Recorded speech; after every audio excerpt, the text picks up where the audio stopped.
اے جہاد سے ڈرنے والو، تم کہیں رہو، موت تو تمہیں آ کر رہے گی۔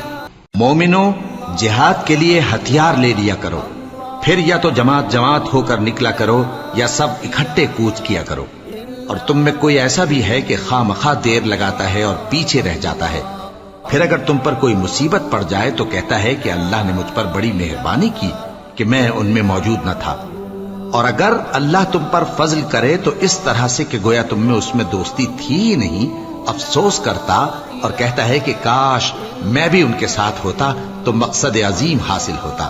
اب جو لوگ آخرت کو خریدتے اور اس کے بدلے دنیا کی زندگی کو بیچنا چاہتے ہیں، ان کو چاہیے کہ اللہ کی راہ میں جنگ کریں، اور جو شخص اللہ کی راہ میں جنگ کرے پھر شہید ہو جائے یا غلبہ پائے، ہم عنقریب اس کو بڑا ثواب دیں گے۔ اور تم کو کیا ہوا ہے کہ اللہ کی راہ میں اور ان بے بس مردوں اور عورتوں اور بچوں کی خاطر نہیں لڑتے جو دعائیں کیا کرتے ہیں کہ اے پروردگار، ہم کو اس شہر سے جس کے رہنے والے ظالم ہیں نکال کر کہیں اور لے جا، اور اپنی طرف سے کسی کو ہمارا حامی بنا اور اپنی ہی طرف سے کسی کو ہمارا مددگار مقرر فرما۔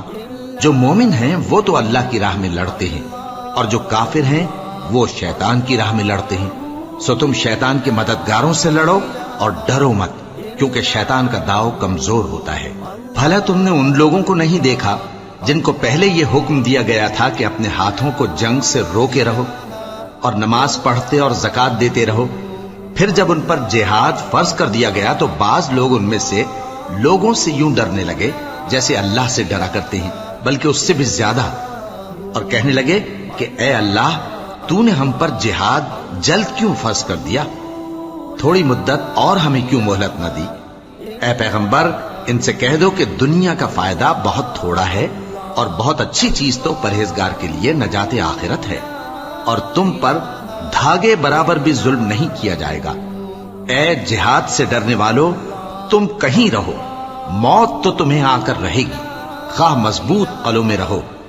اور ان لوگوں کو اگر کوئی فائدہ پہنچتا ہے تو کہتے ہیں یہ اللہ کی طرف سے ہے، اور اگر کوئی مصیبت پہنچتی ہے تو اے پیغمبر تم سے کہتے ہیں کہ یہ آپ کی وجہ سے ہمیں پہنچی ہے۔ کہہ دو کہ رنج و راحت سب اللہ ہی کی طرف سے ہے۔ ان لوگوں کو کیا ہو گیا ہے کہ بات بھی نہیں سمجھ سکتے؟ اے آدم زاد، تجھ کو جو فائدہ پہنچے وہ اللہ کی طرف سے ہے، اور جو نقصان پہنچے وہ تیری ہی شامت اعمال کی وجہ سے ہے۔ اور اے نبی، ہم نے تم کو لوگوں کی ہدایت کے لیے پیغمبر بنا کر بھیجا ہے، اور اس بات کا اللہ ہی گواہ کافی ہے۔ جو شخص رسول کی فرما برداری کرتا ہے تو بے شک اس نے اللہ کی فرما برداری کی، اور جو نافرمانی کرے تو اے پیغمبر، تمہیں ہم نے ان کا نگہبان بنا کر نہیں بھیجا۔